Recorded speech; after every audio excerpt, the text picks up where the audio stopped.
சொன்னீங்க பாஜக இடி நடத்துதான் நீங்க தான் கேட்டீங்க. நான் நடத்தலங்கிறதுக்காக சொல்றேன். இந்த டாக்குமெண்ட் சொன்னீங்க, என்னாச்சு அது? அப்படியே போச்சா? எது? ஓகே சொல்லுங்க. இப்பதான் சொன்னீங்க நான் பேசிட்டு குறுக்கிட மாட்டேன். நீங்க நான் கேள்வி முடிச்சேன், நானும் கேட்டேன். பரவாயில்ல, சொல்லி முடிங்க. பரவாயில்ல, நான் குறுக்கிடவே இல்ல. சொல்லுங்க, நீங்க என்ன சொல்றீங்க நானும் பாக்குறேன். இல்லங்க, இப்ப கேள்வியில இருந்து நிறைய தள்ளி வேற போறோம். ஃபர்ஸ்ட் 2-3 கண்டனங்களை தெரிவிச்சுக்கிறேன். ராஜசேகர் சார் வந்து ஒரு லாயர், ஒரு பெரிய மனுஷன் மாதிரி பேசுறாரு, வண்ணாஞ்சாவடிங்கிறாரு, பிராமின் ஜும்லாங்கிறாரு. ஜாதி பேசாம அவரால் ஒரு டிபேட்ல பேச முடியாதா? என்ன இது ரொம்ப சீப்பா போகுது. ஒண்ணு. ரெண்டாவது, மற்ற விஷயங்கள்லாம் வந்து அவர் ரொம்ப காட்டமாக பாஜகவை திட்டுறத கூட நான் ஒத்துக்கிறேன். நீங்க அப்படிதான் திட்டுவீங்க, அது உங்களுக்கு அது ஓகே, அதை நான் ஒத்துக்கிறேன். பட் கொஞ்சம் நாகரிகமா பேசலாம் அப்படிங்கிறது என்னுடைய கருத்து. அவங்க எல்லாம் அடி முட்டாளுங்க, நாங்கெல்லாம் முட்டாள் ஆயிட்டோம் சார், நாங்கெல்லாம் முட்டாளா பின்ன அப்படின்னு நீங்க கேள்வி கேக்குறீங்க. அதை பார்த்துட்டு இருக்கிற மக்கள் பதில் சொல்றாங்க, அது உங்க காதுல விழல. நீங்க அந்த மாதிரிலாம் பேசாதீங்க, நீட்டா பேசுங்க. இது ஒரு நல்ல வசீகரன் சார் இருக்காரு, ரொம்ப நாகரிகமா பேசுறாரு. அரவிந்தாக்ஷன் சார் நாகரிகமா பேசுறீங்க. I think people of Tamil Nadu deserve little bit of culture in debating. Sorry. ஒண்ணு. ரெண்டாவது, விருப்பப்பட்டு போனாங்களான்னு என்ன கேட்ட கேள்விக்கு பதில வந்து நம்ம இன்னும் முழுசா விவாதிக்கல. 7 பேர் போயிருக்காங்க. 7 பேர்ல எத்தனை பேர் கையோ பிடிச்ச பிஜேபி? ஏன்னா இப்ப நீங்க கேட்டது இடி வந்து பிஜேபியின் கைப்பாவை. நீங்களும் சொல்றீங்க, ராஜசேகர் சாரும் சொல்றாரு, வசீகரன் சாரும் சொல்றாரு கைப்பாவை. ஓகே, ஒரு தியரட்டிக்கலா நாம வந்து அரசு வந்து அதை ஒரு கருவியா பயன்படுத்துதுன்னே வச்சுக்கிட்டாலுமே, அப்ப ஏன் வந்து சஞ்சீவ் அரோரா போகல? அவருக்கு ரெய்டு வந்துச்சு, அவர் போகல. அசோக் மிட்டலுக்கு ரெய்டு வந்துச்சு, அவர் போனாரு. ராகவ் சத்தாக்கு ரெய்டே வரல, அவர் எங்க போனாரு? அவருக்கும் அரவிந்த் கெஜ்ரிவாலுக்கும் உள்ளுக்குள்ள சரியா ஒத்து வரலங்கிறது இந்த ரெய்டெல்லாம் நடக்கிறதுக்கு முன்னாடியில இருந்து புகைஞ்சிக்கிட்டு இருக்கிற ஒரு டெல்லியில் போற புகைந்து கொண்டிருந்த ஒரு கிசு. அது இன்னைக்கு உண்மையா இருக்கு. எங்கேயாவது 7 பேர் ஒருத்தர் போகலாம். ஆனா ராகவ் சதா அப்ப லண்டன் போயிட்டாரு மேம். எங்க அததாங்க நான் சொல்ல வரேன்.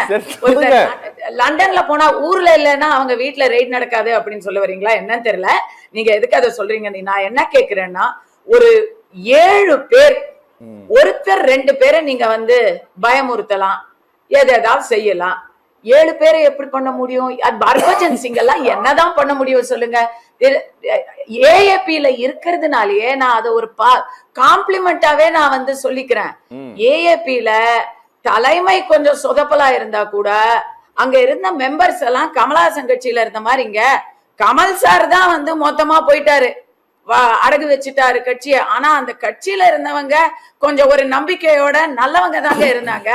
அவர் இப்படி பண்ணுவாரு அப்படின்னு அவங்க நினைக்கலாம். அது போல ஏஏபில ராகவ் சந்தா, சஞ்சீவ் அரோரா, அசோக் மிட்டல், ஹர்பஜன் சிங், இன்னும் இதுல சஞ்சீவ் அரோரா போகல, ரெய்ட் நடந்துமே போகல. அதுக்காக சொல்றேன், 10 பேர் தான் இருக்காங்க. 10 பேர்ல 7 பேர் போறாங்கன்னு சொன்னா, இங்க தேமுதிகால ஒரு தடவை நடந்துச்சு, ஞாபகம் இருக்கா?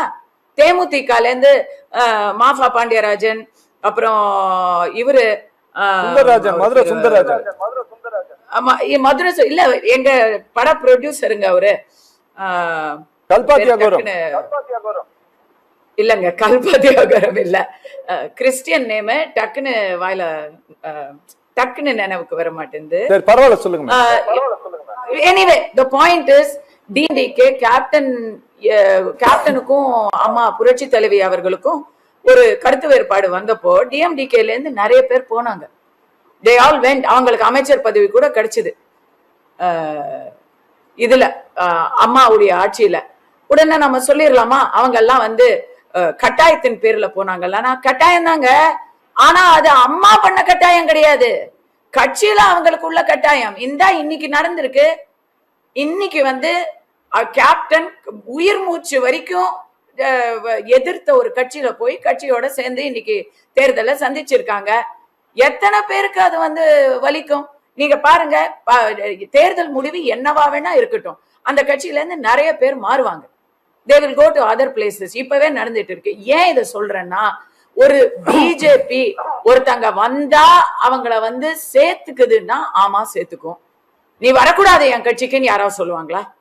ஆமாங்க வாங்க, ராகவ் சத்தா போன்றவர்கள் நல்லவர்கள் வரணும்னு தாங்க நம்ம நினைப்போம். புரியுதா உங்களுக்கு?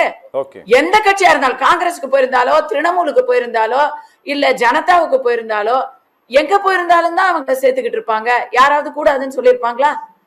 அதுல ஒரு சதி திட்டம், பாஜகவின் சதி திட்டம். என்ன சதி திட்டம் நான் கேக்குறேன். டெல்லியில இன்னைக்கு ஆட்சியில இருக்கிறதே பாஜக தான். இதுக்கு மேல என்ன அவங்க எம்பியை புடிங்க என்ன பண்ண போறாங்க சொல்லுங்க மேம். இவங்க 6 பேர் வந்து பஞ்சாபினுடைய ராஜ்யசபா மெம்பர்ஸ் மேம். இவங்க இருக்காங்களேங்க, பஞ்சாப்ல ட்ரக்ஸ் இருக்கு, ஆட்சி நிர்வாகம் கேவலமா இருக்கு. கட்சியில கேட்டா எவனும் எங்க கூட பேச மாட்டேங்கிறாங்க, எங்களுக்கு பாராளுமன்றத்துல பேசுறதுக்கான வாய்ப்பை மறிக்கிறாங்கன்னு தெளிவா சொல்லி இருக்கிறாங்க.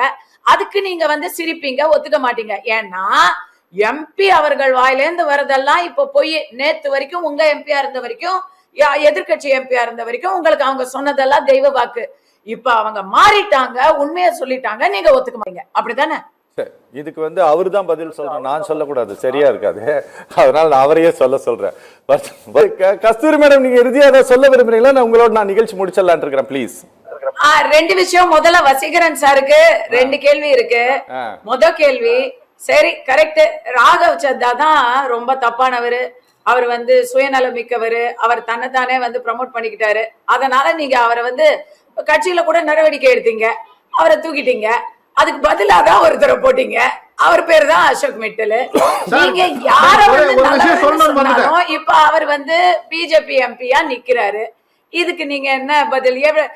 நீங்க தான் போட்டீங்க. இப்ப ராகவ் சத்தா கெட்டவரு, ராகவ் சத்தா கட்சிக்கு சரி கிடையாது அப்படின்னு அசோக் மிட்டல போட்டீங்கல்ல, இப்ப அசோக் மிட்டல் எங்க இருக்காங்க? இது ஒரு கேள்வி. 2வது கேள்வி, அரவிந்த் கெஜ்ரிவால் வந்து இங்க வந்து பிரச்சாரம் பண்ணிட்டாரு, அத வந்து எதிர்பார்க்கல பாஜக அப்படின்னு. ஐயா, மக்களே எதிர்பார்க்கலங்க ஐயா, நான் மக்களே எதிர்பார்க்கல. ஏன்னா அரவிந்த் கெஜ்ரிவால் கேரளா பக்கத்து ஸ்டேட், கேரளால அங்கேயும் வந்து நடக்குது, என்ன நடக்குது, தேர்தல் நடக்குது. அங்க போயிட்டு காங்கிரஸ்க்கு எதிரா பேசுறாரு, தமிழ்நாட்டுல வந்து காங்கிரஸுக்கு ஆதரவா பேசுறாரு, திமுகவுக்கு ஆதரவா பேசுறாரு. ஒரே புரிய மாட்டேங்குது. இந்தி கூட்டணியில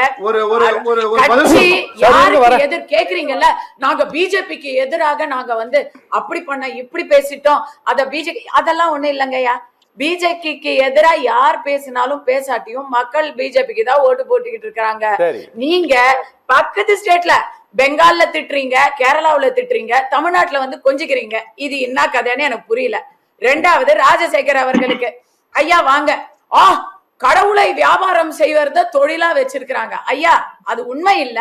நீங்க அப்படிலாம் சொல்லி எனக்கு தெரிஞ்சு சனாதனத்தை வேறறுப்போம், நான் ஒரு பெருமை மிகு கிறிஸ்துவன் என்பதில் பெருமைப்படுகிறேன் அப்படின்னு சொல்லி 4 மத ரீதியான கட்சியை கூட்டணியில் வைத்துக் கொண்டிருப்பது திமுக கூட்டணி. அதனால கடவுளை வச்சு வியாபாரம் பண்றது அது இதுன்னெல்லாம் தமிழ்நாட்டுல சொல்லாதீங்க. தமிழ்நாட்டுல அந்த மாதிரி ஒரு பரப்புரைக்கு பிஜேபிக்கே அந்த அயோத்தியாவுக்கு எல்லாம் இங்க ஒரு இது கிடையாது. கனிமொழி மேடம் தான் ஐயோ இங்க இன்னொரு அயோத்தியா ஆயிடும் அப்படின்னு சொன்னது கனிமொழி மேடம். ஆனா நான் இன்னொன்னு கேக்குறேன், அப்படியே வச்சுக்கிட்டா கூட ஒரு பேச்சுக்கு, அது உங்க வாதத்துக்கே நான் கூட கஞ்சா வியாபாரம் பண்ணி, பொய்ய வியாபாரம் பண்ணி, சரக்கு வியாபாரம் பண்ணி, கிட்னி வியாபாரம் பண்ணி இங்க அரசியல் நடத்தல, வாங்க